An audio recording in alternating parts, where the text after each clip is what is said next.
Your favorite compas have another jam-packed episode of the Four Compas Show. In this episode, we'll get into some of the things that I've seen from Chargers camp. Gilbert has started his tour already. He has been at Chargers camp. He's been at Cowboys camp. What? He's been at 49ers camp. He's been at Raiders camp. So, and he's going to State Fart Stadium pretty soon. So Gilbert is on his Gilbert is on his tour right now. It'll be it's fun to do those. I remember last year I did a couple of stops. Tuesday I'll be at Cowboys camp for Cowboys Rams. As of right now, I'll be going to the Rams. I'll be doing Saints when they're out here, when they come marching in. Dun-dun-dun. And I'll do some other that's basically all for my camp tour. But Gilbert, how has your camp tour been so far? What did you learn in San Francisco? Well, maybe Vic's gonna want to get in on this. Vic's gonna want to get in on this. So hold on real quick. Okay. Any complaints from the trips? Yeah, I got plenty of those. And all right, before we actually talk football, it's maybe more complaint on my part, but I've been pretty unlucky.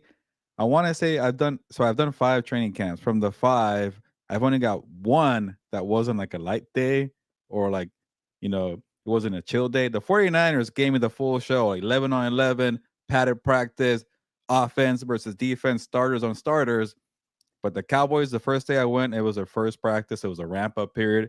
The Chargers, that day that we went, what the hell were they doing? Playing grab ass? There was nothing to see that day. The Rams, even worse the day after. It was like a 40-minute practice, nothing to see. They're all wearing bucket hats and wearing like glasses, like the reading glasses, not sunglasses. So it was just a chill day.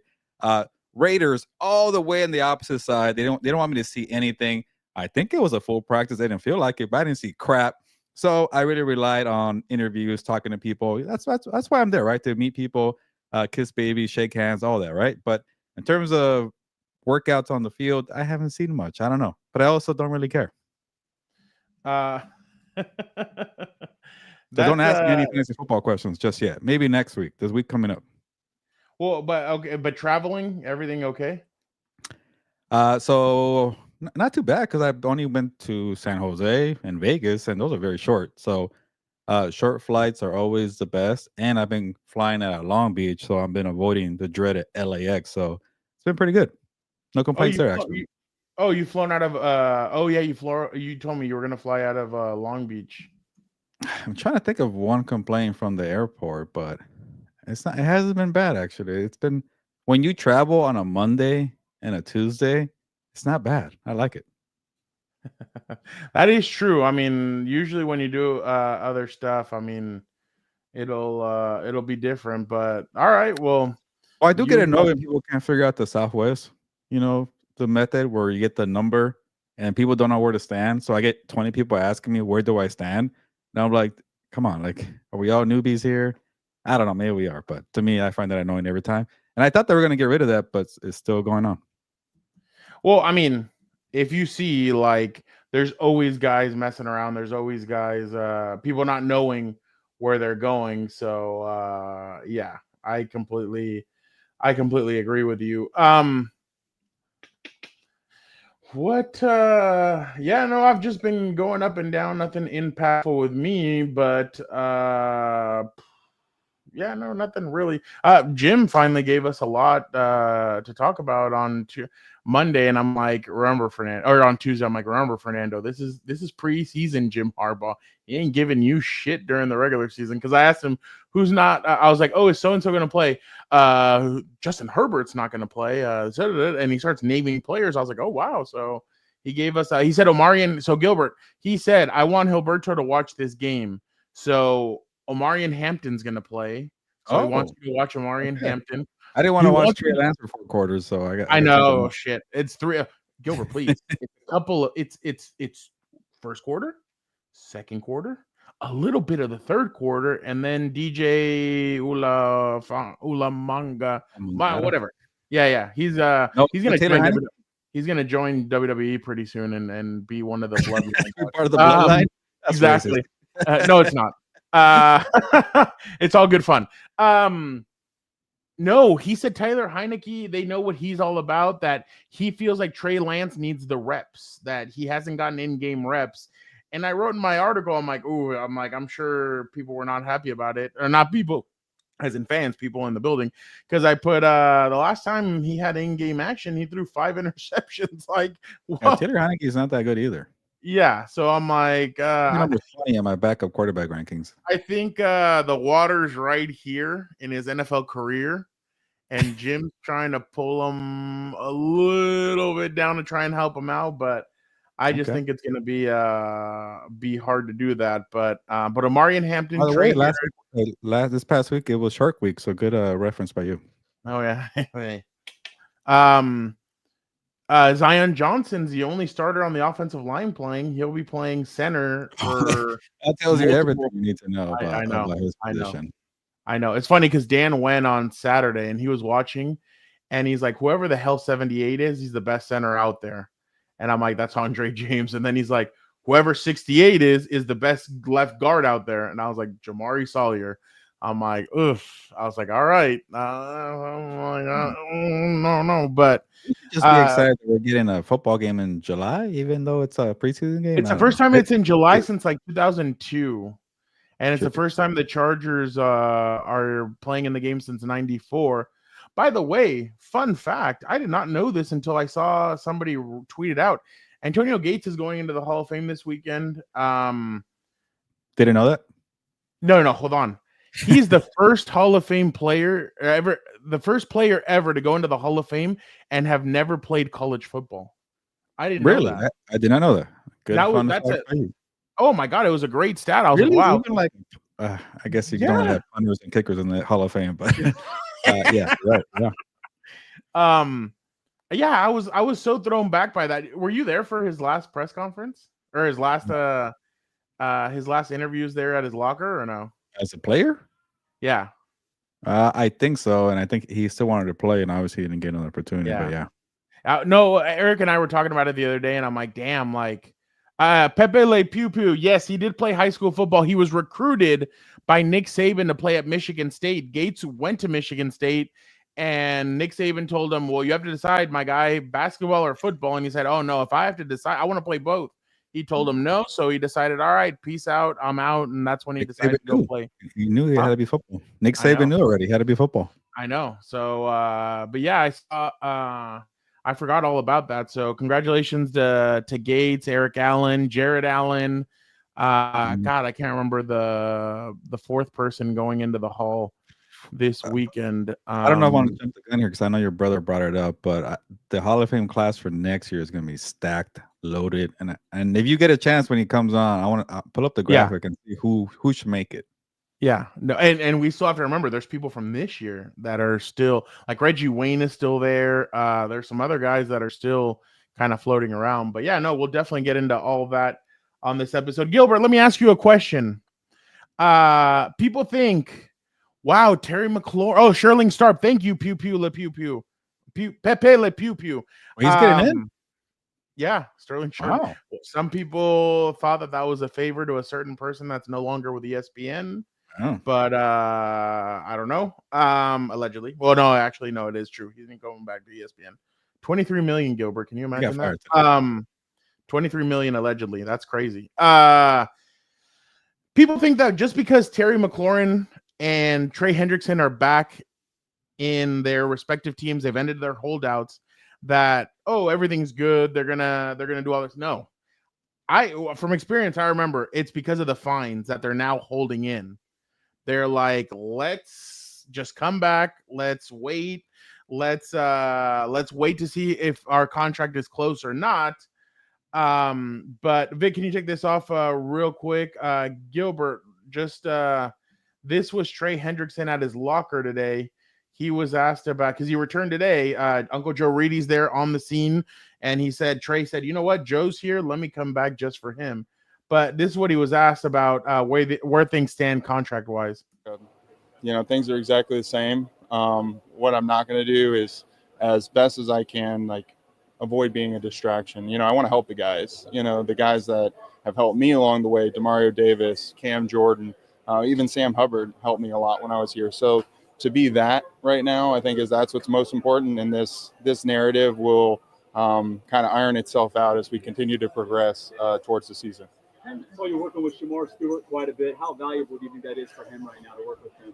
Well, I mean, Cam Jordan was so valuable to me when I was, maturing in the NFL, and I feel like he's in that state. So if I can help him in any way, that's my goal for being here. And like I said, the plan was be here day one. Things transpired. News happened to me, and we just kind of make decisions as we go. So he basically said that him and his wife received some news that he had to take off and go back to Florida for some reason. He didn't specify on what. Oh, okay. But that's why he missed the start of training camp. Obviously, he said, I don't want to be a distraction. They're still in the same place. I think it was Ian or Breer that said that there's still some language. They only want to give him a 2-year extension. And he's like, no, I kind of want a little bit longer than that. And the guaranteed money is the other thing that they're kind of struggling on. And then Terry McLaurin showed up. I believe he's not practicing either. He's just it's a hold-in as Trey Hendrickson. Trey Hendrickson was seen with Shamar Stewart, as we heard about. But Gilbert, let me ask you an important question. Which player who ended their holdout will make the biggest impact this season? Terry McLaurin or Trey Hendrickson? And I already know where you're going to go with this, but I'm going to ask you anyway. Because I'm actually thinking about it, but I'm going to go with Terry McLaurin in terms of an impact. Because the Bengals have a crappy defense with or without Trey Hendrickson. So honestly, with the whole trade thing, I'm I really don't think he has much leverage. He for once, maybe I think the Bengals are right to be a little stubborn. Honestly, just pay the guy. He's your one good player. I'm not gonna make a case for the Bengals being right, but if you're gonna be cheap, like the Bengals usually are, Trey Hendrickson is on the wrong side of 30. You have to pay him more than 2 years. Who'll be 33, 34 years old. You just paid Jamar Chase and Joe Burrow. And the tricky part, Trey is not Myles Garrett. He's not TJ Watt. He's not Micah Parsons. So he's kind of level or a tier below that. So if you pay him, are you much better with him? Not really, but you also don't want to waste a Joe Burrow year. So if you're Trey, you're probably thinking, you're looking at that and saying, you know what? I need my money now. Because what if you go into the free agent market and maybe you come off a bad year and then you're also, 31 at the time and you get one of these 1-year deals to prove it. And that's always kind of a bad cycle to get into. So maybe just take the money, whatever. If it's a good number or good enough, maybe Trey just takes it. But also too, if you're Trey, does your pride hurt? Where you know what, they gave me this crappy deal. It's the best I'm gonna get, but do I want to be here for 4 years after they gave me that crappy offer? I got 35 sacks in 2 years, so it's really tricky. I know my pick was Terry McLaurin because he's gonna make an impact. He's still he's not a young wide receiver too, but he's a very impactful player for Jaden Daniels. So to me, that's why I say he's going to get maybe a little bit better contract, being more impactful. But with Trey, man, it's just kind of a crappy situation where he is older. He's been productive. He's on a bad defense. They just paid 2 other guys before him. What can you do if you're the Bengals? Oh, my God. Who the hell cares? Thank you. That was a good one, huh? Wait till I play. And Dan's going to have a stroke when I do that. Where did that come from? I got that one just for him. I agree with you. And the thing about Terry McLaurin is I think they're celebrating in Washington because they're trying to give him the same contract that the Broncos just gave Sutton. And he's saying that he deserves more than Sutton. And he's like, dude, sure. I'm a $30 million a year receiver. So Courtland Sutton might be the Sam Bradford of wide receivers, man. He's a good wide receiver, but he's not that good. He's on his 4th contract maybe with the Broncos. I don't get it. And they give him short-term deals. Yeah, but they can't find the number 1 wide receiver. So hey, Courtland, you're not really a number 1. You're maybe a number 2. You're a starter. I'll give you that. But they can't find anybody else, so they just give this guy the money, and then Bo Nix is on a rookie deal, so that he's benefited, and he's been hurt. He was hurt for a big part of his career. So I don't know what he's doing. Yeah, he was the one. Well, Tim Patrick used to get hurt a lot too, but Courtland used to also torn ACL stuff here and there. But yeah, no, he keeps on surviving in Denver. I'll go with Trey Hendrickson just because what else do you have on defense? Shamar Stewart has come in, but he's on his 3rd practice, and they've kind of been in camp for a couple of days now. Nobody's been in camp as long as the Chargers have. Jesus. But it's been a lot of days. but they've been in camp for a couple of days. He missed all of mini camp. He missed all the rookie camp and all that other stuff. And the thing is, I get it. Like, to some people, that doesn't matter, but it does. You're in the classroom, you're on the field, you're kind of learning some stuff, you're going through stuff. And Trey Hendrickson is the only person that makes an impact on that defense. He led the league in sacks last year, and I feel like he makes a huge impact. Terry McLaurin is huge for Jaden Daniels and everything. And if I believe that both of them would be willing to sit out moving forward. Like, if they don't get a deal by week 1, I could see both of them sitting out. And for Jaden Daniels, he needs Terry McLaurin. That's his security blanket. That's the receiver he looks at. On the other side, good luck rushing the passer. The Bengals, let's see, week 1, I'm sure they have the toughest game week 1, I think. It's the Browns, Cleveland, so they're okay with Browns. The toughest game week 1 is right off the bat, Baltimore and Buffalo. I was like, damn, all right. Like, week 1, we get it started with those two. So, but it's a good game. Yeah. Obviously, we don't know who the Browns are going to. Well, I think we all know who the Browns are going to have at quarterback.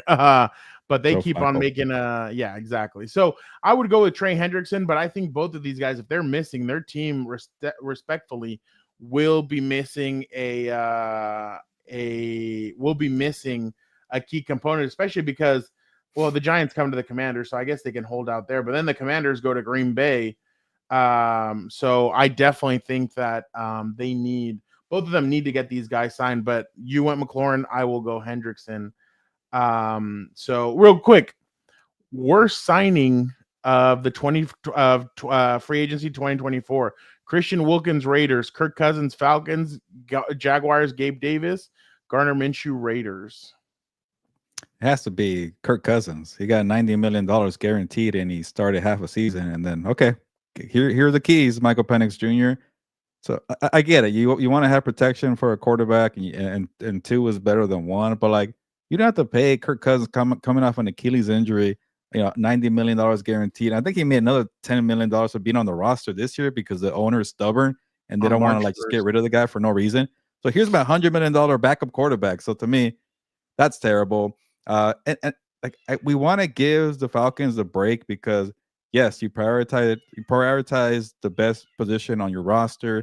You double down and you got Michael Penix Jr. But, like, you probably did your scouting report well ahead of free agency and you still paid Kirk Cousins. Like, you had the number 8 pick. You probably had an idea you're going to take the rookie quarterback and you still go and pay Kirk Cousins. I don't know. To me, that's just a bad look. But they got bailed out. I think I'm actually higher, Fernando. I think you've been high on Penix Jr., but I feel like a lot of people are not talking about him for year 2. Yeah, no, there's a lot of guys that a lot of people aren't talking about because they think it was a one-year wonder. But Penix got some games. He basically did what Mahomes. Well, Mahomes only got 1 game, but he basically got a little bit of taste of it, and now he's going to be ready to go. And then they have very good weapons. They have a very good OC over there. My thing is with them, though, I think the reason why I wouldn't put Cousins, I was going to go Cousins, but then I thought about it, and the same way that I did it earlier when I said, or a year ago when I said, you know what, drafting Michael Penix is not bad for them. I think it's actually smart. Now I'm going to go vice versa. He's been hurt in the past, Michael Penix. So I think they're keeping Kirk Cousins just in case. And I know that it's an expensive backup, but at least you have a backup that expensive, and he's not as very good as he used to be. But it's a backup that you bring in, and he knows the game. He had good moments last year. He had moments against both games against Tampa Bay. I think they beat Tampa Bay both games. So and that was with him at quarterback. They had 500 yards in that Thursday night game. Exactly. They had some other games where obviously it was just terrible. Against the Chargers, he basically gave that game away to them. So that was a terrible game. But yeah, I think I'm gonna go with Christian Wilkins. All that money, and he's gone after 1 year. He played 1 game against the Chargers, I think, and that was it. I think he played like 5 games. Yeah, 5 games. Okay, whatever. He played against it. Well, I remember. I thought he got hurt against the Chargers. Okay, my bad. Never mind. But I do remember that he played 5 games. That's it. That's all you're gonna give me, and it's over $100 million. Everybody knows that the whole kissing a teammate thing. That's all. I think that's all bullshit. I smell bullshit. There's no way. Unless Fernando, you there? He doesn't know where the hell the HR department is with the Raiders. Like, who knows?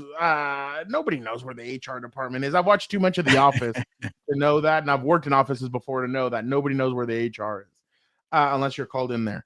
But I just think there's something with the NFLPA and him and all that. So I'm interested to see who is interested in him. I know I've seen Patriots fans, Charger fans. I've seen fans of other teams say, "Oh, we really want him. We really want him." I would not be interested in that guy. But who knows how long he's going to be injured for? Who knows if he's going to be able to play? And 2 and 3, who knows if he's going to be able to play at the level that he did when he was with Miami? So, and I think this is a terrible signing for the other thing of now. Oh, Jorge, you're terrible. Now you leave Max Crosby on an island by himself, and maybe there's players that come out and they play better. I think I saw Tyree Wilson. They thought that Tyree Wilson's played practice well. No. I don't know. But now you leave Max Crosby on an island where there's nobody else. It's just basically him as the big name on that defense. And now you're looking around to see what else is on that. I know Kuntz has been very good in the past. Oh, it was Kuntz, right? Kuntz is the one that got hurt against or what? No, I'm just saying like Pete Carroll said yesterday, because I was there, like this guy is still behind. I'm like, he's not going to be the same guy from 2 years ago when he was playing for a different coaching staff. I know the DC is still there, but like the Raiders have a whole lot of problems defensively, and for him to be like, you Christian Wilkins are too much of a headache, we don't care, get the hell out of here, it says a lot. Did Vic, that was the game, right? That was the Kuntz is the one that played only one against the Chargers and then got hurt. Probably right. I don't know, but he got hurt. Oh, I thought he got hurt in the Charger game. Somebody got hurt in that Charger game. I remember the first game. Somebody definitely got hurt, but I don't know who. Somebody did. I know somebody did. Get hurt every game. Yeah, I just can't remember who it was. I'm not saying Kuntz. At least I'm not doing with what McAfee did. Remember Harold R. Gardner. Oh, Gardner Minshew's the one that got hurt. Oh yeah. I remember somebody somebody in the press box was very excited when Aiden O'Connell went in. I saw a fist bump. But toaster strudel. But yeah, I think Christian Wilkins, for all the money that he got, and now he's gonna obviously get into it, and he's gonna want grievance and everything, and he's gonna want that money. So it'll be interesting to see where they land on this. But yeah, I think that toaster strudel. I don't know. But yeah, no, I definitely think that Wilkins is the bigger one.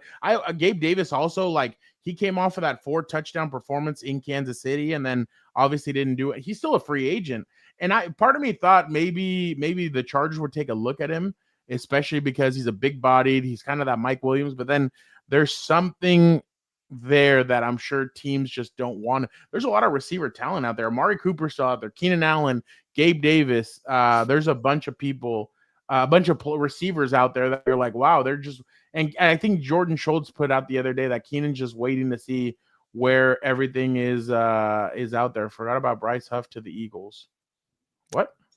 Yeah, it's another. Bryce Huff. Oh yeah. Who is what the? Wait, what about the dude from the Jets? The one that was wearing a kimono over in Japan, and he didn't even go and play. Hassan Reddick.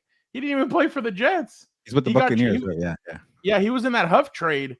But yeah, right. Gardner Minshew just doesn't do anything for me. So he's a Raider now, or a Chief now. That looks really weird. There's a lot more from that free agency class, though. Like, it kind of just shows you how every freaking March fans are saying, sign that guy, please, we need that guy. And like, you don't build the team through the free agency, you build them through the draft. So like, well, if you notice, like Christian Wilkins, but like maybe it's a good thing to have young guys, earn their role and be competitive and step up. That's the way you do it. It's a young man's game in the NFL. Well, if you look at it, it's all the older coaches, like all 4 coaches in the division in the AFC West. None of them went for a splashy free agent signing. I mean, the other one that you could think about maybe got overpaid was that tackle from the 49ers that the Chiefs brought in. Yeah. And now supposedly Josh Simmons from Ohio State, from San Diego, obviously. Supposedly he's playing really well at left tackle for them. So he's healthy already, which is weird. Yeah. Healthy? Like he's on track to maybe start week 1. Yeah, I saw that. Yeah, so it'd be the one that might not play that week 1 game in down there is Rashee Rice in Brazil. Right, suspended. They're expecting a suspension before this. The longest, suspension ever. Like just announce it already. I told somebody the other day, yeah, he should be suspended. Well, nobody died. I'm like, this time. I'm like, what are we talking about? Like, yeah, I don't know. By the way, I saw somewhere that like Henry Ruggs is like he's training in prison to get ready to make a comeback in the NFL. He's only 25 years old. Like he's gonna be 26, 27 when he gets released. Oh, the Raiders are gonna keep him. They're gonna keep Chip Kelly's gonna be excited. He's gonna be like that guy in my offense, or Andy Reid's gonna be like, hey, I have had no problems in the past going for guys like this. Let me bring him in again. So. Well, yeah, he took Michael Vick after he killed all those dogs. Whoa. By the way, he did not go to prison for that. He went to prison for tax evasion. The more you know. Thought he went to prison for killing dogs. Hell no. I think it was tax evasion. I remember. Oh, one of my uncles is a hippie dippy, and he told me he's like, he went for tax evasion, not killing all those dogs. I was like, oh shoot. And I was like, damn. And I looked it up, and it did say it was tax evasion. So I believe it was tax evasion. But whatever. We'll get into it. All right. Let us bring in Vic, the producer, and let us see how he's doing. He's been gone for one episode, so let's see how he's been doing. I'm glad he's alive and well. Vic, how are you doing? Doing good. Happy to be back. Yeah, exactly. I missed being on the West Coast. Yeah, I bet. Yeah. How do you feel about your team being full of criminals, Victor? Or I guess Christian Wilkins is not a criminal. He just gets somebody's top of the head. Allegedly. I don't know. I'm actually really interested to see how your tour went with the Raiders, because last time we were there, we all fell into the whole, this looks a lot more different than before, and I fell for it, and I hope you didn't this time. This is funny. Well, hold on. What did Vic? I still don't understand your vacation. Okay, I saw you in like 6 different places. So okay, where did you go? Yeah. So originally, what was supposed to happen was we were gonna go visit Megan's sister in Vermont, and then part of the deal was I was gonna go because I don't know, like, just kind of letting everybody know that I started doing a Major League Ballpark tour like back in 2011. And I kind of stopped doing it just because of money and whatever different things came up. So I needed one more stadium to kind of get all 30 of the stadiums done. And it was Fenway. And Fenway was about 3 hours away from where her sister lived. So we were going to go on Sunday. But Megan had told me that she had never been to Chicago. And we were going to have a layover in Chicago. I was like, well, why don't we just go a couple days before, go do Chicago? And so I took her on all the touristy stuff in Chicago on Sunday and Monday, and we ended up going to Wrigley. So that was actually really cool too. So we got to do all the touristy stuff. I had a great time in Chicago. Chicago was awesome. Did you piss in the urinal? No, I did not. But we did the whole that's a touristy stuff. Thing. I know, you're right. That's true. Jorge, they're all criminals. What are you talking? Well, not Wilkins, the other guys. So you did the tour of the stadium? No. So like kind of like the touristy stuff that you're supposed to do, like the bean outside of Wrigley. You know, you go and you have a Chicago dog. You go and we're not big fans of the deep dish, but we did go to like Chicago style pizza, because the deep dish is actually not the style of pizza that is originated from Chicago, I guess. I don't know, it was weird, but we went to go to another place that actually had like the locals were like, hey, you should try out this place instead of doing the whole Giordano's thing. So we did the Sky Deck, which was awesome. Did the went into Chinatown via like a boat taxi. That was awesome. So yeah, good stuff. Where did you get it was Pat's Pizza in Chicago. It's near Wrigley. It's up there. And then like trying to figure out the whole train thing too. Like that was pretty cool. Like it reminded me like I mean last time I went to Chicago was with Gilbert when I first started my tour, but yeah, like trying to figure that out again was an adventure, but it's cool, man. Like you can get around everywhere there through the train, so I enjoyed my time. And then it was just pretty much just chilling in Vermont. Went to Ben and Jerry's. Actually, I got a shirt from up there. I didn't know that Ben and Jerry's actually started out there, so that was really cool. Got to kind of do the tour of Ben and Jerry's in Vermont. Did you yeah, that's what. So when Gilbert, Dan and I went to Philly for the Eagles game a couple years ago, well, Gilbert and I went to go cover it, Dan went to go watch the game.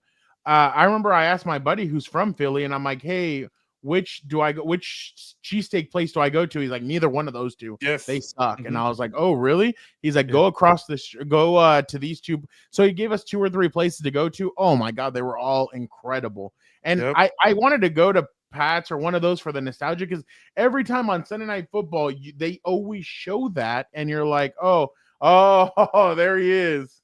There we go. Morley, Joe Morley. Morley, we got somebody here for you that we know you love, you like to listen to. Let us bring in the 4th member of this. Oh, okay. I have more comments to say my name. I don't want to. Let us bring in. Let us bring in. Is he ready? Hey, thumbs up if you're ready. Are you ready? He's ready? All right. That's right, baby. 4-1 out for the Hulkster. Can we just all just Get out of bow our here. heads real quick? Can we bow our heads real quick? The most overrated wrestler of all time. Whoa, whoa, whoa, That's whoa, John whoa, Cena. whoa, whoa, whoa, That's whoa, John Cena. whoa, whoa. The leg we all drop, and please- that's all we have. Can we all please bow our heads for a moment of silence, please? Just for the Hulkster. Too dark. God, as you get your greatest warrior ever to leg drop Satan, we know he single-handedly... Look down, because he's below, not up. Whoa. Sorry. Let me look the other way. We're not talking about Eddie Guerrero, and he just ruined my whole thing. Eddie Guerrero is definitely up. No, Hulk but you don't Hogan remember down. the promo. You don't remember the promo clearly. No. Terry He had Bollea some... is Oh, yeah. maybe down there. Oh, yeah. The Hulkster's character not. American hero. What are you talking about? The Hulkster won the Cold War for us, besides Rocky. What are you talking about? On top of that, your beloved Rock? Who's the first one in film? I'm more of an Probably Iron the Sheik fan, but Hulkster, whatever. baby. Oh, yeah, that... never mind. I was about to say the T word. We're not Andre talking the about... Giant body slammed them out of heaven. I'm more of an Andre Yeah, the Giant. Yeah. right. You guys are hating. He said some non-kosher things that no one's going to defend. No, But- that's Terry Bollea. That's The that's my wrestler. issue, like The Hulk wrestler. Hogan, the wrestler. Who's the was porn great. video? Terry or Hulkster? I forget. Whoa. That was Terry. Terry was a fiend. Terry Okay, was a right. fiend. Yeah, I'm gonna hang Terry up a was little. fiend. I'm gonna hang up a Hulk little. Hogan was an icon. Yeah, I'm gonna hang up a little Hulk Hogan. Believe brother picture in my classroom. Shout out to the Hulkster. So Vic, then you went to the Red Sox. How was that? Fenway Park. Oh man, I'll say this: like Chicago and Boston, in terms of their fans, they're awesome. I mean, we like I took my Dodger hat into Chicago, and we were having conversations there with people from the Cubs. Same thing with at Fenway with a bunch of Dodger fans there. Like really cool to see Red Sox just having a good conversation, very welcoming. So I had an awesome time. They lost, but they always lose when I go see them. So that's why I stopped going to games for that reason. That sounds like time my I was buddy in Hitch. Chicago was, I think the Chargers got lucky. The Bears kicker missed a field goal that went like wide right or wide left. What are you talking about? 2019. I don't know if you guys remember, but that was the last time I was there. The doink. 2019. Yeah, that was I think it was a that was doink, yeah. bad game too. Yeah, it was a doink. Yeah. 2019. I'm in 2025. I got Jimbo. I don't want to I'm think just about saying the last time I was in 2019. Chicago was that game. Dan, tell everybody where you were at last night. Oh, big baseball guy over here. I don't know if you know that. I was No. It was funny. I was at the Western Metal Supply or whatever. So it includes food and drink, so you can imagine how expensive the ticket was. Let's just say I finished plus $14. That's how hard I went yesterday. So that was a lot of fun. You know, it was funny because one of my best friends is a Mets fan for whatever reason, whatever made up reason he has. And the whole time, you know me, I was shit talking. I was in Charger gear, Which, by the way, it's funny because 2 people complimented my Charger gear, but apparently San Diego hates them. I don't know, but it was great. I had a great time. You know, I didn't even care who won. I just kept yelling baseball. I yelled strike. I was shitting on my buddy the whole time because the Mets were playing. It was a great time. I had a good time, dude. I freaking went to town on it. I'll tell you that. I got plus $14 at the end. It was a lot of fun. I just don't like Tuesday night games because then, like, now I'm tired and I didn't do a lot of the stuff that I wanted to do. So that's the only bummer. I'm not a fan I of can that. tell the energy level's down, Dan. Well, You're not being I'm not you're not gonna Dan tell you. Diego right now. You're just Dan to me. Well, I'm still on a certain campus where I may or may not be employed. Got to get the whole stuff. Brother. You're talking about Hulk Hogan on a school campus? Come on. That Hulk Hogan is a hero. He's an icon. What are we talking about? In the 80s. Dude, like, Dan, what would he tell you? Eat your vitamins, say your prayers, and freaking Hulk up, baby, and eat your hold on. Say your prayers, eat your vitamins. I don't know why you hate on Hulk Hogan, dude. If it wasn't for Hulk Hogan, there is no WWE. Like, if Hulk Hogan had a Hall of Fame vote, he wouldn't have Booker T in it. All right, that's all I'll say. You love Booker T. Hey, Booker T. I'll tell you one thing. Booker T did do he thanked him for everything and shouted him out. Yeah, a bunch of wrestlers did. Everybody loves Booker. A bunch of guys. Ray. Yeah. Got a bunch of people crying. Didn't Booker T drop the N-word when he was doing like a promo against Hulk? I forget. That's why I thought Hulk thought he could say it. That's why he thought, oh, okay, like he said it. All right, okay, Vince McMahon. He was with the Iron Sheik. Are we going to talk about the Nature Boy and all his shenanigans when he died? Dude, he was on TMZ and he goes, yeah, for some reason I think I'm next. I was like, oh God. Oh. Well, but a helicopter fell and he like jumped out or whatever. Like he was able to survive a helicopter. Like he's nuts. But all right, Gilbert, the tour, how was it? Vic obviously wants just Raider talk. So no, I don't. I'm actually we'll go to 49ers after. We'll go in reverse. What was it like at the Raiders? Now they have a new head coach in Pete Carroll. They have Geno Smith in there. Dan has a bet with Eric over it. What did you make of the Raiders when you were out there? So the Raiders are kind of like two stories. Like the defense, I think is going to be pretty bad unless Patrick Graham really has a great scheme where it's more about plug and play, know your assignment. You don't need the star power. Max Crosby, play with your hair on fire. Maybe they'll be okay. It doesn't look like it right now.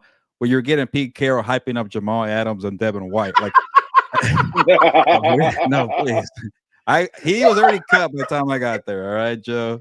Joe, you've been out there a couple of times. Maybe, I don't know. I love all those Clemson tapes that came up where he was spanking guys. Maybe the Bears will sign him, and him and Caleb will have a good time together. Okay. Anyway, that's part of the reason why I feel like this story is a little forced, the whole kissing thing, because he's kind of like that as a character. But I'm sure there's gonna be more that comes out of really why he's gone, but we'll find out in the future. But they got a whole problems defensively, and I don't know, maybe I'm not trying to sound like I'm this big timer, but like I get tired of the press conferences like on day 4 or 5, because instead of getting the star players, you get the C players or the player who like it's not good anymore, but they want to say he's in the best shape of his life. Like having Pete Carroll hype up Devin White and Jamal Adams kind of told me everything. Like, yeah, you need some bodies there to form a defense, but it might be a long year. Offensively, I'm actually pretty intrigued. I like Geno Smith to an extent. He's a good quarterback. He's not the great quarterback, but he's good. It's gonna be better than the guys I had last year. I really like Brock Bauer. He's a legit weapon there. I want to see what Ashton Genting does. Like, I'll say this: I'm a little concerned about Genting because when you see him up close, he's a tiny guy. Like you see him in the college football game, standing upright, like he's Michael Myers. He's like freaking like the Hulkster out there, keeping the Hulk Hogan theme. Like he's pretty bulky, but you stand next to him. No one's like the Hulkster. No, I'm like 5'9", 5'10", 5'8". Not a real American. You're not a real American. That's a problem. I don't know, but Genty is a smaller guy, and I worry about the wear and tear, especially if you're going to require him to run the football a lot. He was great in college. He was great at Boise State, but the size, just seeing him up close is kind of concerning. Dude, like that was the whole thing when they were talking about the Raiders. I was like, it's not Tom Brady. You know what I mean? At quarterback. So if they're going to rely on this kid, who knows? You got to run the ball, yeah. Whole season, yeah. But that's what I'm saying. Like, who knows how this kid's going to be? Who knows how did the offensive line look? Again, they were in the far corner. Oh, yeah. which I got lucky. Every time I go, I get the indoor session. When they're outdoors, that's when the regular people like Joe Morley are out there. Just kidding, Joe, you're great. So when they're outdoors, they have the season ticket holders or the fans be out there. When they're indoors, it's pretty closed off. And, you would think that the media would get more access, but whenever they're indoors, they're super far away. They won't let us see anything. I did see Max Crosby trying to get into a fight. It was weird. Like, I think it was 2 other players that got into a fight, but for some reason, Max Crosby got in the middle of it and took him a while to break it up. But like I've been saying all along, it's going to be a year where they want to have some building blocks. You want to set the foundation, but there's nothing really to get excited about besides, hey, you might win 8 games, you might win 9. If you win 10, so be it. But don't let it be like 2021 where you make the playoffs and then you do nothing for 2 or 3 years. So you make the playoffs, build on it, and maybe eventually find your quarterback of the future. But to me, they have a lot of problems defensively. Go ahead, Vic. No, I was just gonna ask. So, I guess what has been kind of like the takeaway from the reporters there? Because like that was a big thing for me last year. With Vic. Yes, reporters were out. I mean, come on. That's why I know. Exactly. You know what I'm talking about, Fernando. My friend and colleague. Well, the Raiders beat has changed a lot too, by the way. Oh yeah. The Raiders what? The Raiders beat has changed a lot in this past offseason. Oh yeah. Paul is now working for the Raiders. Paul Gutierrez. Vic Tafer is now covering the 49ers for the Athletics. So those are two big guys right there. I saw Vic in San Jose or Santa Clara to be exact, and great to see him. And thank you for being exact. I appreciate it. Now be exact about Hulk Hogan's career. Love catching up with that guy. I actually saw Vic Tafer also in Lake Tahoe or South Lake Tahoe to be exact. Thank you. Then, Thank you for your and then I saw Paul in his Raiders gear. You know what? I know why you're angry. Joy Taylor, Shannon Sharp. All right. I couldn't care less about that. Gilbert, did you see Deontay? Wait till we have Eric on. I'm going to ask him. No, I did not. Okay. Was I supposed to? Well, I guess that's a talk coming out of there. Did I could already see Gilbert in the back. Was Devin White apparently during the press conferences? I don't know, man. Like, credit to the Raiders. They brought out like 5 people, but to me, like, I didn't care about any of them. And then, after a while, it's like people just want to hear themselves talk, and that's always my problem when I'm in these pressers. Like, hey, just get to the point. Boom, boom, boom. And credit to our guy Adam Hill, who, he showed up a little late for personal reasons. I won't give the guy crap. But then he shows up. Suddenly the questions are better. So Adam Hill holding it down there with the Raiders. He's a dog. Yeah. Well, yeah, it's like you said, the beats changed a lot in the last couple. And Adam was great because he's like, "Hey, Pete Carroll just said you're back. What do you want to say about that?" That's what I want. I want to hear what Devin White thinks about being back. And he actually was not delusional. He was like, "You know what? I've had some rough couple years, but if Pete Carroll says I'm back because I'm having fun, so be it. But I still got to prove myself." So I did like that part from Devin White. Dude, what's crazy is that Devin White was like when they won that Super Bowl, Devin White was the one like cleaning house, knocking dudes out. Like he played. I forgot they won that Super Bowl too, or it was with. No, him and Levante David made a great duo. Yeah, he was drafted in 2019, number 6, and then he had a couple good years, and then he fell off and lost his job, and he got cut or traded. 49ers. I know you read. I read your use check. Article. Yeah. I thought that was pretty insightful. I mean, hey, we lost some guys, but we still have guys here that can still play, and we can still be a good team. What did you make of what you learned at the 49ers camp? So that's been the only practice I've seen so far where I've gone 11 on 11, best on best, and I gotta say Brock Purdy, who's a new father, like he was slinging it. I get it. The people are out there and pads and shorts. Slinging it in what way? Did he upload it to a certain side football, not like Hulk Hogan in that one movie. Sorry. Whoa! We speak ill and the dead here all of a sudden. Okay, Brock Purdy was lighting it up. How about that? Brock Purdy. Hilbert's was a Brock Purdy fan because he's a new father. Okay, but also keep in mind, Brock Purdy is playing this new look 49ers defense. There's a lot of inexperience too, so he was picking them apart. It's like Nick Bosa and Fred Warner, and that's about it. So this is where the Super Bowl. What was that? He couldn't do that in the Super Bowl. Yeah, well, it's a Chiefs defense, man. It's very good. You know that, Dan. Oh my God, there it is. He pulled out the paw. Twice. When are you going to Kansas City? That's the one you're excited for. What about Let me Christian get through this McCaffrey? anyway. Huh? What about Christian McCaffrey?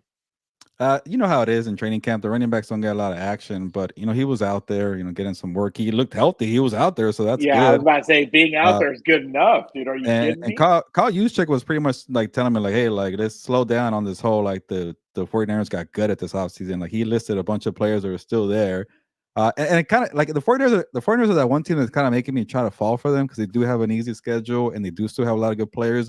And they're really hyping up their new defensive front. I think their first 3 draft picks were for the defensive front. Michael Williams, Alfred Collins, Nick Collins, I think. I forget. Or Nick Wright. No, that's a freaking Nick wrong guy. Anyways, Nick Martin. So they're all for the defensive front, but they're very young. And Robert Saleh spoke the day that I went, and he seemed like he's a big fan of Michael Williams, and he kind of knows defensive line, does he? I forget. But he got some misses Trent too. Williams was speaking highly of him too. He compared him to Forrest Buckner. So Michael Williams, who was on my top 5 draft bust for the NFC, unfortunately. I will see if I'm wrong or right. Maybe that's a blessing for Michael. I think Dan will agree to that. But they are reverse curse. They have an easy schedule. They have a lot of good core players. They have a lot of youth defensively. They might be sneaky good, but to me, they're not that powerhouse that they used to be, as you guys know. But there is a lot of promise, and they may surprise people. So yeah, I mean that's why I chose them last with my pick, because I thought, you know what, with their easy schedule, they could take teams by surprise and everything. So, all right, well that was Hilberto's. I can't wait till you cut a video about that, Joe. I can't wait. I can't wait to see what you do at Stafford Stadium, Seattle, Denver. I've seen a lot of stuff out of Denver. They're like, oh, Bo Nix is really slinging it, and he looks so good, and this and that. And I'm like, I'll wait till Gilbert gets out there to see what he sees. I want to see their defense. They have the person that did it has a history with Sean Payton, so I was like, okay, I don't allegedly, but I'm not really allegedly. Yeah. Allegedly. All right, getting it let us go real quick to the LA teams. Again, Matthew Stafford. He has a back issue. He's week to week, according to Sean McVay. Look, from one side of the aisle, I say, what does he need to be in there for? You need him during the regular season, not during training camp. So, yeah, give him a little bit of a rest, let him kind of get back into it. But then on the other side, I'm like, well, no, he needs to be practicing. Him and Devontae have no chemistry. We've seen in the past, Devontae without Aaron Rodgers, the chemistry really isn't there. I mean, by the way, I love that ESPN LA asked him about him and Jimmy. He's like, oh, me and Jimmy are cool, man. Like, sure, we're good. So I'm like, so you were only crying. Jimmy and Matthew Stafford? No, Jimmy G and Devontae. Remember in that quarterback show or whatever, the NFL receiver show, Devontae's crying on, or I don't know if he was crying or not. He just had his head down and he was pissed off. Yeah. So get out of here. That's right. So my question to both of you guys is, with Stafford now out, which aisle are you going down? The one he should be out. Well, it sucks. It's going to hurt them. He needs to be there to build chemistry. Or, well, he's an older guy. You don't want him breaking down halfway through the year. Vic, I'll start off with you. I think the biggest thing that we've learned from Matthew Stafford, since the offseason, is the fact that he played with some broken ribs towards the end of the season. And that might be a reason why they struggle, during the end of the season. I mean, the other thing too is a lot of people are focusing on what they did against the Eagles, and he played really good, but he also was able to rest a little bit. They gave him a couple of weeks, if you remember, at the end of the season. So that really helped him a lot. So for me, I think this is a good thing to do right now. We know that the Rams and Sean McVay, we know how they do things.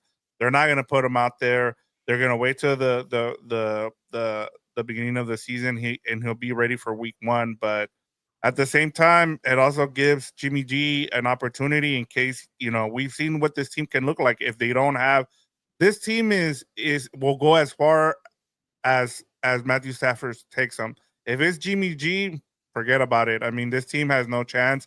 And, especially when you look at the 49ers schedule, And the other two teams, I'm kind of intrigued by the 49ers and the Cardinals. I'm actually really I'm looking forward to hearing what Gilbert has to say about the Cardinals after his visit, because that's another team that no, I'm not going to join you. I'm not doing that again. But I'm not joining you haven't even on that gone yet. train. How are you back on the wagon? Well, I like what they did defensively this offseason. Yeah, he's been picking the Cardinals. And I got baited. I like him better than the Seahawks, I'll tell you that. Yeah, I told him about the Raiders, and then he told me about the Cardinals last season, and never mind. It's just turned into a So I'm not doing that this. That's why I like that Dan is a one-team train. He just that's all it is. Sticks to one team. Yeah, where's that coming? No Super Bowls in 60 years, Dan. Whoa. Oh, I'm sorry, I'm not you, and just jump on the hottest team and dump it as soon as hottest team. Did you not remember my 7 picks to make the playoffs last year, and I got 0? No. Yeah, but either way, all you do is pick the Chiefs anyway. All you do is go Old Faithful. I didn't have one guaranteed. Gilbert, team. what do you now? I want to see what you think. What do you think about this? Part of me is pretty concerned for the Rams, like especially that report that came out that he got injured and on vacation or something, right? He messed up. It's a back thing. He's older. Oh, he messed it up on vacation. That's what the report said. He was trying to win the wife back from trying to go with their other quarterback or with Jimmy G. Luckily, they have these nice beds to sleep on. The rest of the back, because him and his wife are in that commercial. Have you seen it, Dan? Whatever. I thought you knew because you brought her up. Anyways, no. I just said it because the idiot was on her podcast talking about her, backup quarterbacks. Jimmy G. All right. Yes. Go ahead. And then like Sean McVay is like, oh, he's gonna come back in a week, and it's like, actually, no, let's go another week. I'm like, that's not a good look. No way, Sean McVay is like just kind of, guessing here. It's like he knows what's going down. He's like, oh crap, this guy needs more time here. So, he's older. It kind of gives me 2022 vibes a little bit. For the most part, I think after that they don't have a lot of injuries, so maybe it's not 2022 again. And also, another positive thing for them is the schedule is pretty easy to open the month. So maybe you lose that Texans game with Jimmy G, but you beat the Titans the following week with Jimmy G. You do play the Eagles, I want to say early on, but you need this guy for the long stretch. And obviously, that they were capable of coming back from like a 1-3 deficit or what is it, 1-4? Who knows? But they've been under 3 games under 500 the past 2 years and made the playoffs. But we're probably headed to another divisional round exit or a wild card exit. Who knows? Or it's like 2022 all over again. But this is on my radar. It's not a good look. You got all this hype to be a Super Bowl contender. Familiar. What was that? I said, who was covering the team in 2022? I think I know. I think it's a certain. Oh, there he is, Rams. And that's what I feel like when it comes to the Rams, that it's always 1 year yes, 1 year no. That's kind of like way. The 49ers. We'll see. They're going to take some teams by surprise. Too. Like, dude, you have your dad who won 2 Super Bowls and you can't figure it out. Like, that's crazy.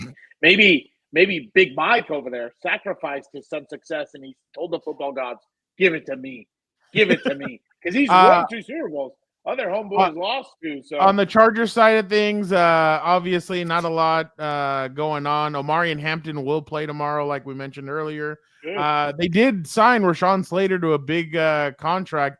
He's the highest paid offensive lineman in the NFL. Obviously, the Chargers. I was really interested to see Gilbert. This was the first time that the GM Joe Ortiz was presented with something like this. So I was interested to see what tactic he was going to take with it and what he was going to do. And he decided to do it. No, he didn't draft him either. Yeah. And he didn't draft him. So that's what I was telling Dan. That's what shows them, oh, okay, this is the kind of player we have here. They decided to pay him. Because I know a lot of fans last year, if you remember Gilbert, Vic, and Dan, because you guys were on that live stream, fans were thinking that Joe Alt was coming in because Rashawn Slater wasn't going to come back after this year, and Joe Alt was just going to move to left tackle. But they said, no, let's keep everybody where they're at and let's move forward with that, which I think is smart. Obviously, at a given moment, at a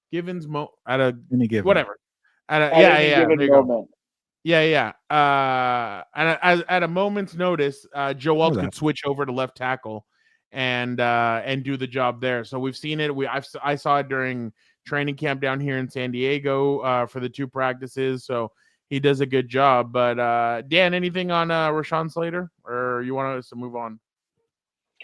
We can move on because I mean I don't want to talk too much about the contract because obviously then the tweets will get brought up that there was a little rumor out there and someone was getting attacked, and we don't need to go through there. But I'm excited. I mean, we're gonna see what happens. Fireworks or no? I was about to say you didn't see that. That's more important. Dove Kleinman got word that, or I don't know who it is that controls that page, but they got word that that Slater basically waited for his divorce to allegedly. I was gonna bring that up if that was true. I was about to say, dude, I was that came out. That came out. Dropping the hook. I was dropping the hook, and you guys weren't taking it. Well, no, they didn't follow his account. They didn't hear about that. So then she quote tweeted him and was like, "This is disgusting. I'm supportive of him. What are we doing?" I'm like, okay, I'm supportive, but like, there's a reason why. That's what I was just gonna bring up. Like, was like the whole Eric Spoelstra thing. Well, too? dude, like that started circulating again, and I just started laughing. I was like, "Oh, damn!" So he put basically. We don't know, but it looks like he pulled a Russell Wilson. Yeah. I mean, he has a new girlfriend already who's a pop singer. No, I don't know about all that. I don't know about all that, but like he waited allegedly waited for the divorce and all that. So. And fuck it, date whoever as long as it gets us a title, dude. And I haven't brought this up. We haven't even been on House of Horns for a couple of weeks, but I'm sure you guys have heard about the whole Puka thing too with the. I saw that one too. Yeah, I saw something, but I don't know what it was. What was it? So he made his girlfriend. He wants his girlfriend to take a paternity test. Oh, she wants. No, she did. Yeah. Oh, yeah. She wants him to take a paternity test. Why would she want it? Well, to prove it's his child. Yeah. So, like, if that's for sure his child, you get the. Okay. Fellas, don't be silly. Wrap your willy. Don't do it. Yeah, but it's weird because I thought who knows if it's true, but I thought Puka and her announced it together and they were fine and happy about it. But who knows? Yeah, crazy is crazy is his specialty. He's the poster child of it. I'll tell you that. All right, let us move on. Let me ask you guys. Obviously, Vic, can you take this off real quick? Obviously, the big thing when a new head coach takes over is how aggressive is he going to be? What are practices going to look like? Well, this happened today. There was 4 fights at Cowboys practice. I'm glad they have music playing. That really calms them down, I guess. So what they did next at the end of practice is Brian Schottenheimer said, "You guys wanna fight? You guys are gonna run gassers." They're not running, they're fucking jogging. Get them over there. So basically, my question to you guys is, and basically what he said, let me quote tweet it. He didn't really, there was nothing that he had said. Oh no, he said, "You want to fight? Let's fucking fight. Get your asses on the line." And he made them run the rest of practice. Well, Dan, you're obviously the coach here. Take away the running and all that. They're not running, whatever. But do you think that's a good sign for Brian Schottenheimer? Yeah, I mean, he's not afraid at least to discipline him, which is good. But I mean, if you're having this, because obviously training camp, fall camp, you're going to get a fight or two if you're pushing and doing some good stuff for the most part. But I mean, if it's like a reoccurring habit, like that's a problem. I haven't seen your team do anything, Dan, in the 2 years of him. That's because everybody sings for he's a jolly good fellow and they're having a good time over there. But I mean, I think at one point maybe you start finding people hitting the back pocket. That's going to hurt a lot more than fake running some gassers. So, but I mean, I don't know if it's cause for concern yet, obviously because I haven't been out there. But I mean, like. That's gonna be a thing that obviously with younger coaches, players try and push the envelope and try and get close to that line. So it's gonna be the Cowboys to me are fascinating just because of this situation. So it's definitely gonna be something to monitor and look at because I'm wondering if it would be like a Gerard Merrill situation, or if it's just that bad of a year, they're just gonna cut bait I have a and go. conspiracy Or theory about all this too. oh, really? You think they're taking for Arch? I have 2 conspiracy theories that I'll give you guys at the end of the show. Remind me.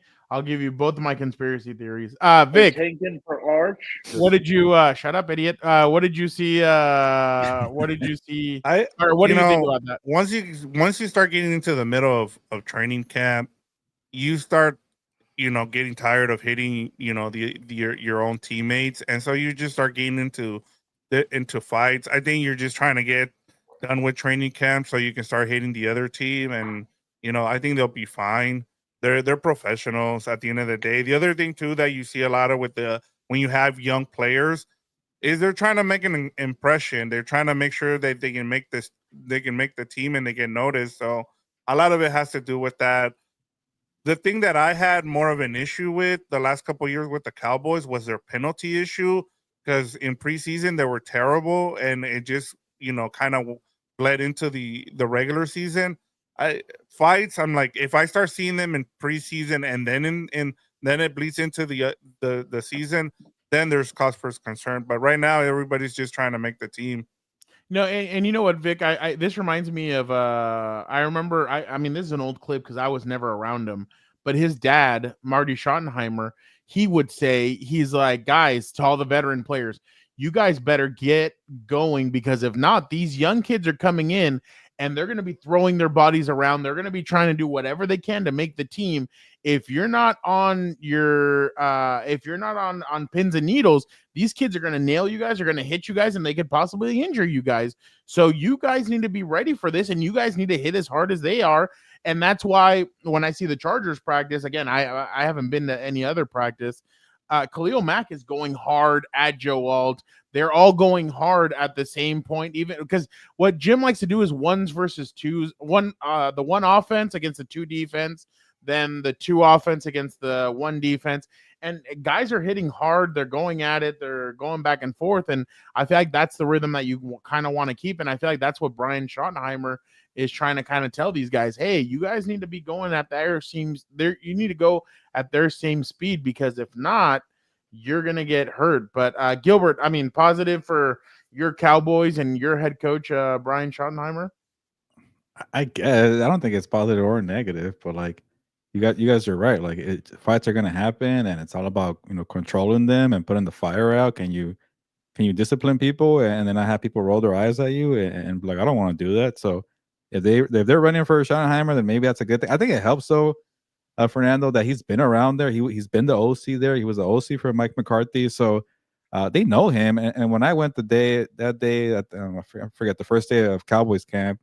All everybody was talking about was like, oh yeah, I love his energy. He's super energetic. So I think the players like him. I think he might be a player's coach. I don't know if he could coach X's and O's, but he wasn't that good as a Seahawks offensive coordinator. But we'll find out in the game when the game starts. But also like one besides the Chargers and the Lions in a week, they're gonna have preseason games. They're gonna have joint scrimmages. So I guess all that kind of tension that they have, they're gonna play against opposing players soon. Vic, can you take this off? Staying with the Cowboys. We have to talk about Micah Parsons. That's the other Holden. Did you guys hear what Jerry Jones or what Stephen Jones had to say after one of the practices this week? Listen to what he had to say. Did you hear the fans yelling "Pay Micah" yesterday? And what do you think when you hear that? It doesn't change anything. I mean, we want to pay Micah too. He's got to want to be paid. He's got to want. Hold on, and then listen to Dak Prescott. I mean, it's an every year conversation. Whether it's myself, Zach Martin, CeeDee Lamb, yes, now Micah Parsons. It's a Mad Lib, Dak, right? It's part of it in a sense. Yep. Now, it's something that I wish that any of us are going through. Absolutely not. But I think Mike is doing a hell of a job with it being here. He's a great teammate, showing up, obviously not just on the field and. I like that. I actually hat. like That's that. a nice hat. I like that hat. Cowboy. Yeah, Gilbert is going to wear it next time on the show. I don't know if Gilbert, but sure. I'll start off with you. Don't you think they're like the players kind of get fed up with this kind of stuff? I mean, if he would have gotten Micah done maybe earlier in this offseason, before the Browns got Garrett done, it might have been a lot cheaper of a contract. And now they're saying north of 42 to 45 million a year for Micah Parsons, who, I mean, we've all known Jerry in the past has criticized him. Some other people have criticized him that in the playoff games he didn't show up against the Packers, stuff like that. Just what did you make of what Stephen Jones and Dak kind of said there? Who was it? Me? I forget. Yes. Yeah. I think you're the only one named Gilberto, but I'm not sure. I didn't hear that part. Sorry. I don't know. Like, I want to say CeeDee Lamb got paid around this time, so it took him a couple of weeks, and Dak Prescott got his contract. Dak Prescott last year was kind of a quiet story, so in a way they kind of handled that a little better. But also, was that night the night before the game opener, so the drama wasn't there, but also like for CeeDee Lamb there was, Gilbert. Remember, we were at that joint practice because you had to pay that guy. Yeah, and with Dak Prescott, it kind of felt like, okay, that's it, no more opportunities. You had your chance to prove yourself.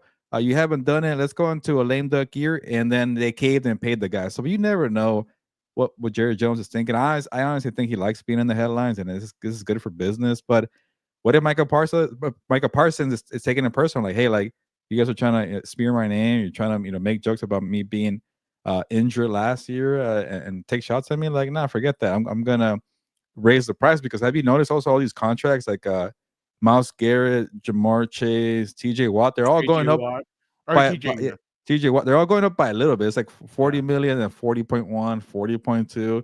What am I saying? Nah, give me 45. And it's like, I don't care. I don't want to blow these guys out the water because it does change a lot so often. So who knows? But if they don't have Micah, that Cowboys prediction to make the playoffs is not looking good at all. So I'm going to give you a little bit of context from what I've been gathering from Clarence Hill and all these other guys.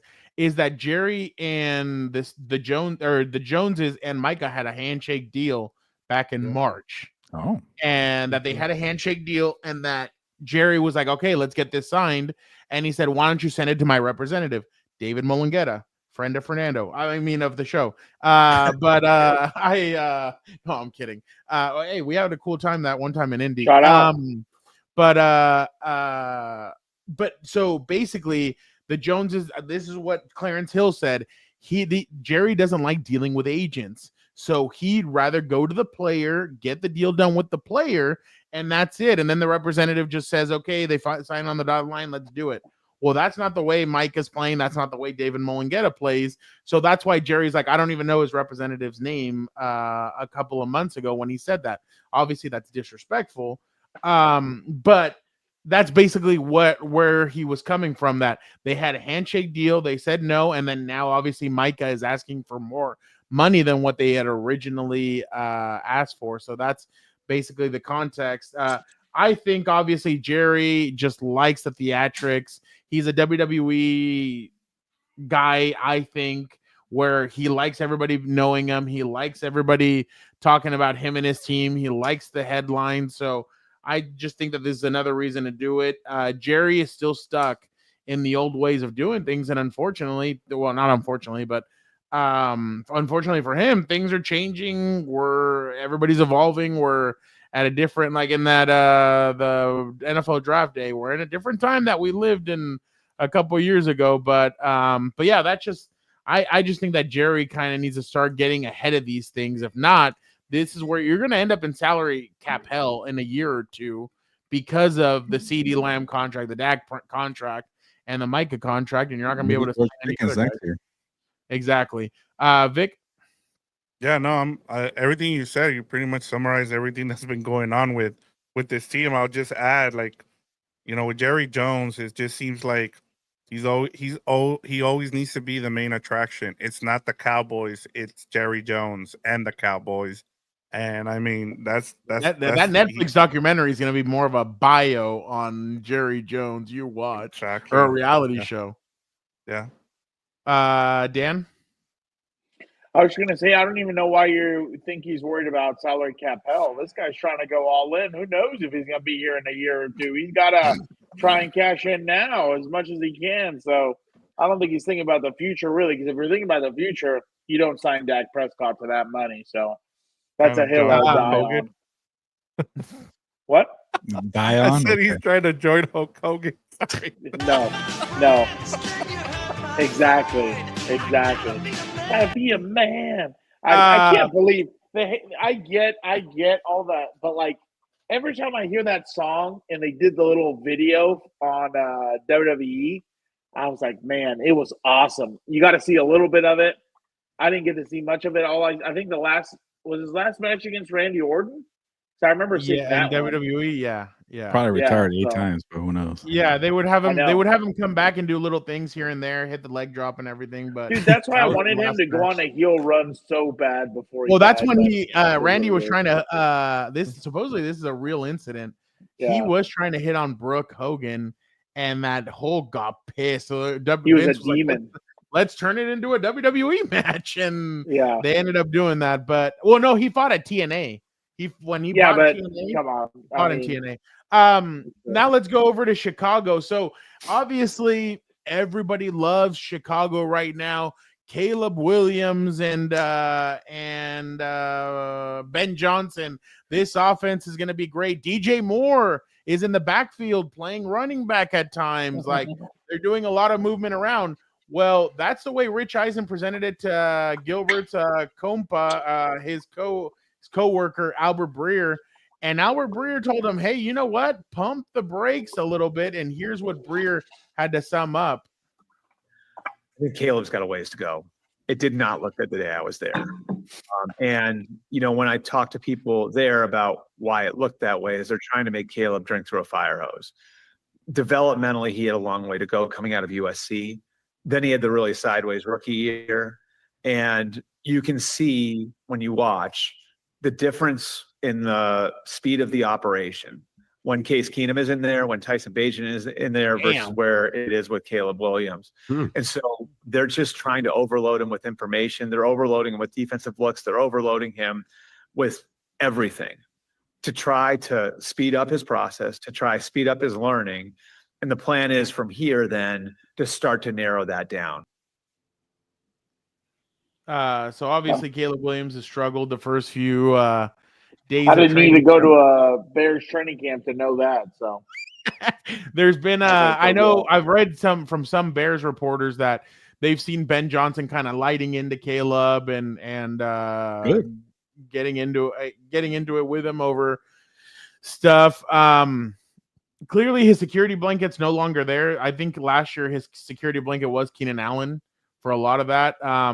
I've tried to read and I haven't heard a lot out of Coastal and Loveland. There hasn't been a lot of chatter about him either. So I was kind of reading through some articles and I couldn't really see anything. But the quarterback can't get it going. How is he going to get it going? Well, but the crazy part is that he's like, oh, when Case Keenum and Tyson Bagent are in there, yeah, it looks pretty smooth, and you're kind of like, oof, okay. So Gilbert, thoughts on what Breer said?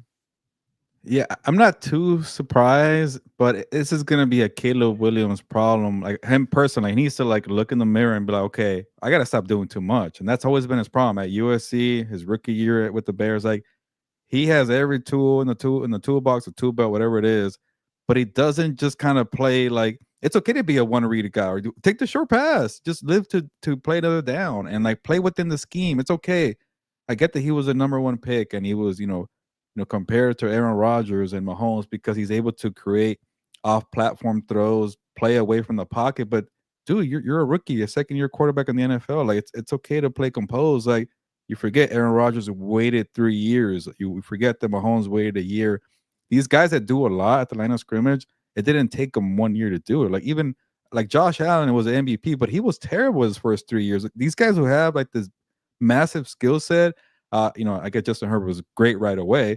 But even the things that at the line of scrimmage, the mental game, that takes time, and you're starting to see him more and more now, with Jim Harbaugh. But he's doing too much, and even guys like even Jaden Daniels does well because sometimes it's okay to rely on athleticism. Just go get the first down. It's okay. And with him, he's kind of playing happy feet, or he won't go down, or he'll take a bad sack like that. Offensive line was terrible with the Bears, but he also took a lot of bad sacks. But then you get a couple, games where he's making some insane throws. Like, how do you make that throw through a tight window? He has the skill set, but if Ben Johnson, who doesn't have the experience as a head coach, like that's why I wanted Mike Vrabel or even a guy like Mike McCarthy, even an experienced coach who knows who's been there before, maybe will benefit, Caleb Williams. But it's good to hear that Ben Johnson's kind of been on his ass about it and throwing everything at him because, hey, it's the most creative play caller in the league. So maybe that's a good thing or maybe it's a bad thing because, like, oh, wow, this is super creative. Let me try all these cool things here. But it's not being simple. It's not fundamental. So if there becomes a documentary where Caleb Williams, who became the bust #1 pick, it might come too much too early. I'd love to be a producer on that thing. That's why in the nails, I bet. That's why I thought they kind of jumped the gun giving Ryan Poles that contract extension, just for the simple fact of we don't know what Caleb Williams is yet. Like, what if this year Caleb Williams comes out and he's completely terrible, and then the next year he comes out and it's not good either? They're gonna basically be like in what's it called, the Trouble with the Curve with Bo Gentry. Yeah, like he's talented, but he's not a #1 pick. Like, what are we doing? So that was why I thought, you know what, I would have rated on Ryan Poles a little bit. And then there were some things I didn't like last year when we saw Hard Knocks. Obviously, we've heard some stuff out of Chicago that you're kind of like, ooh, like. So I don't know. I'm gonna wait and see what he does, but I think it's fine that he's struggling right now. I think that's like, if you're gonna struggle somewhere, struggle in camp. And we have to remember too, is that the defense knows the offense knows the defense. So sometimes they're going to take advantage. They're going to take advantage of them. My only issue is going to be because I mean, even fans, like the one fan the other day is like, hey, I've been worried, like Herbert's thrown a couple picks in camp, and I'm like, dude, come on, like this is where you want him to throw the picks. Like last year, I remember in the first 2 or 3 days of camp, he threw 5 or 6. And then in the season, he only threw 3. So, I mean, it's just 4 in Houston. And oh, here we go. Are you kidding me with the trash? Ring the bell and move on. So yeah, that's my only thing. If you're gonna struggle right now, the only thing is that I kind of felt like I'm interested to see what Chicago's gonna look like this year, especially because of Ben Johnson. Now he's not the head coach. We have to remember too, the Dan Campbell's the motivator, and Ben Johnson's the X's and O's guy. Like with Dan Campbell, you hear him and you listen, and you're like, oh yeah, this dude played. Like we know. With Ben Johnson, he's a nerd, X's and O's kind of guy, and there's nothing wrong with it. Ben Johnson being the coach from the Water Boy, where he's kind of like not loud, little shy, but great playbook, and that's why they stole it from him. He could be like Norv Turner as well. Like I was gonna say Josh McDaniels. I was gonna just say Josh McDaniels. That's what I thought of. But kind of going back to what you were saying, Fernando. I mean, Ryan Poles is 15-32 and got an extension. Imagine that you suck at your job, like, and you get rewarded for it. That is what Ryan Poles just got done. I mean, that's what the league is half the time. Dude. Yeah, shout out to him for that. But in terms of Ben Johnson and Caleb Williams and what's going to happen here, like I just heard too, Luther Brown is behind too, like their other draft picks. So it's like, I mean, you kind of want to get all this stuff out of the way if you're being, and we don't know how these things are gonna, at the end of the day, how they're gonna affect this team. We don't know how good Ben Johnson is gonna be as a head coach.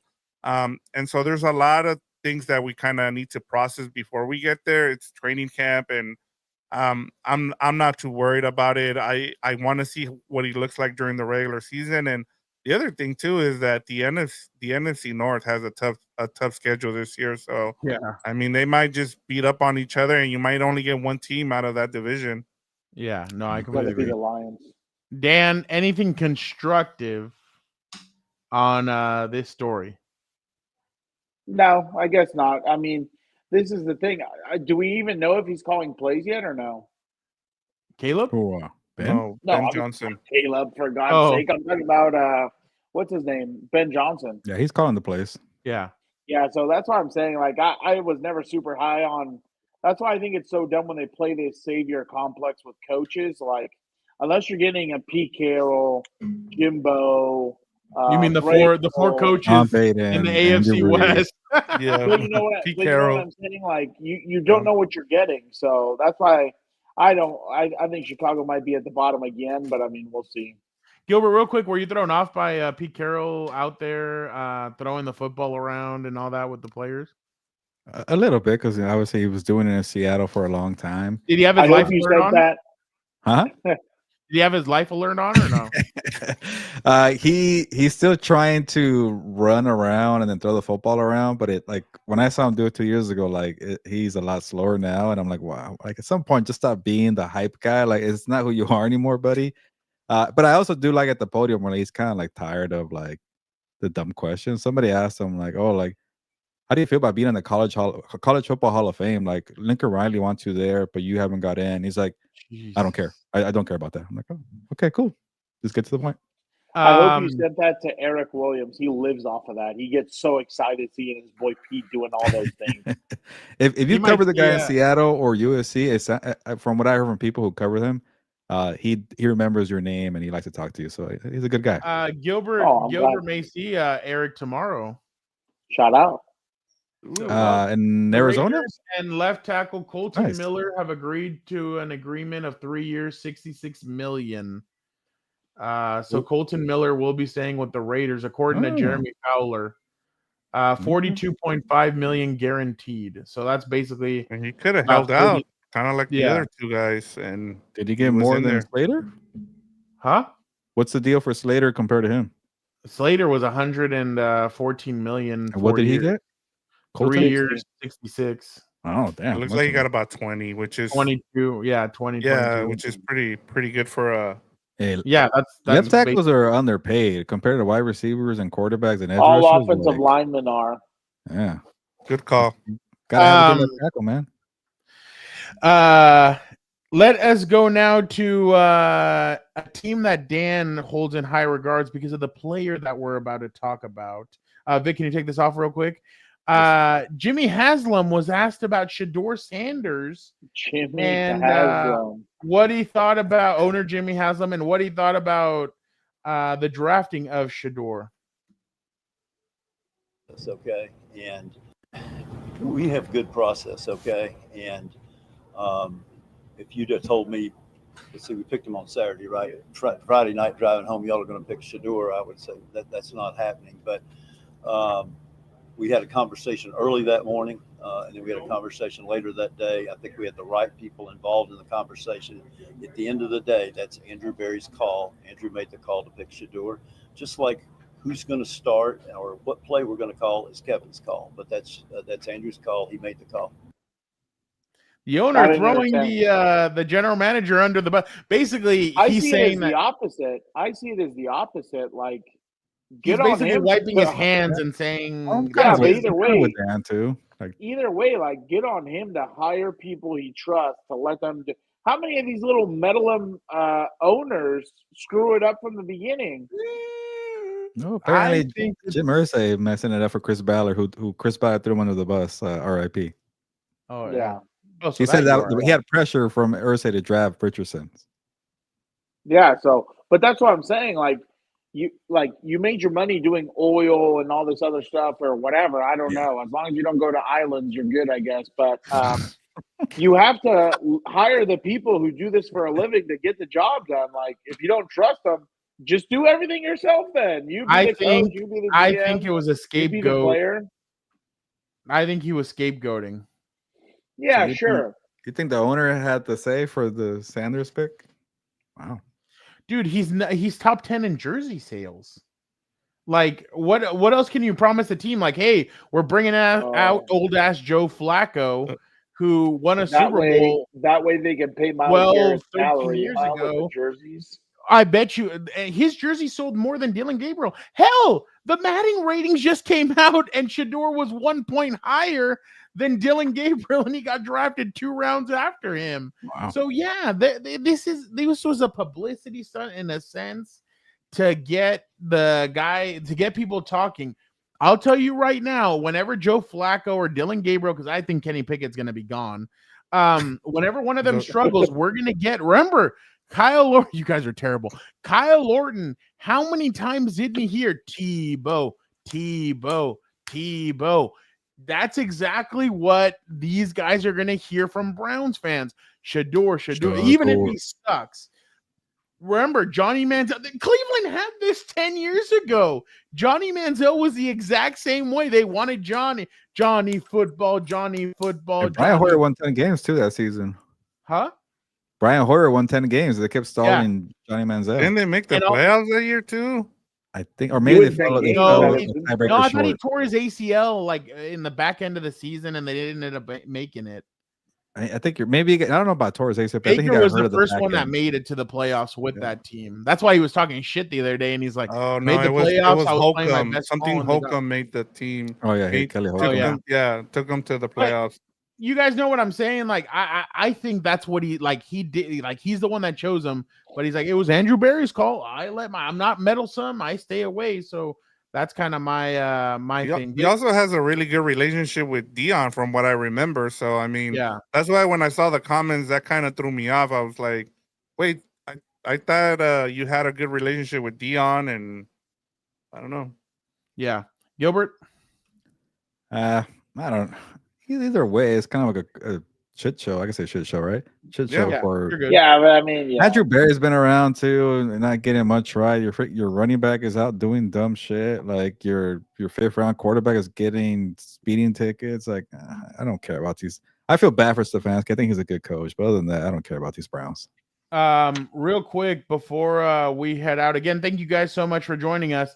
Something's in the water in Philly. Vic, can you take this off real quick? Mm-hmm. Something's in the water. This was Landon. Is it Dickerson? Yeah, Landon Dickerson. Spoke to him, friend of the show. This is what he had to say about last season. It's very simple, right?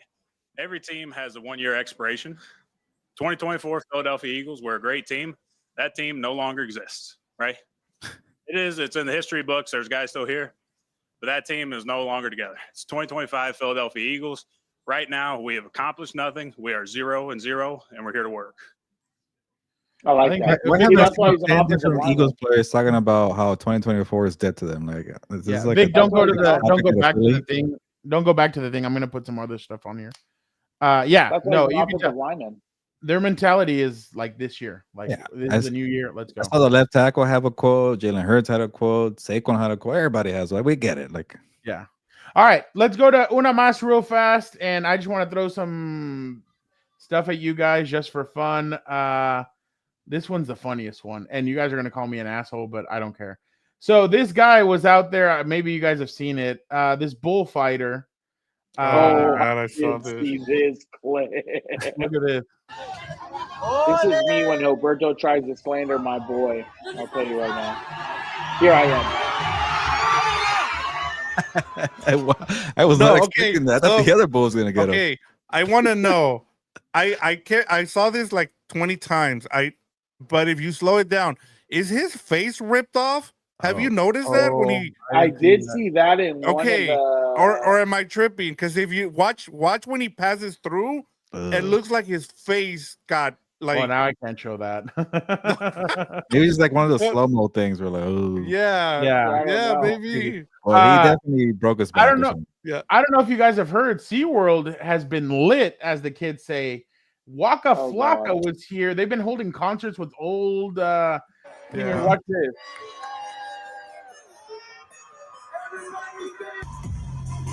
Oh my goodness. 2010, baby. Dude, I don't even know who this is. Back. Who is that? I don't even know what song he's singing. You know Waka Flocka. Look at this. This is before Dan's time. You forget he's younger than you. You know, he's your younger brother. So, like, they've had Fat Joe, they've had DJ, or no, Lil Bow Wow. They've had Lil Romeo. Now just regular Bow Wow now. Oh, Bow Wow, yeah. Omarion, like middle-aged Bow Wow. Yeah. When's Neo going? I'll go to a Neo. I have a question before I know we have to go and everything, but would you go watch a band, an artist that that you probably heard, that you listened to like 20 years ago? Would you go and see I've already come to the conclusion that I'm not gonna go watch like anybody I listen to, like Jay-Z, or whatever, any artist that I used to listen to, I'm not gonna go to their concert because I just feel like I'm not gonna get what I saw them in their prime. Like I just feel like it just feels what's the sad. point of going?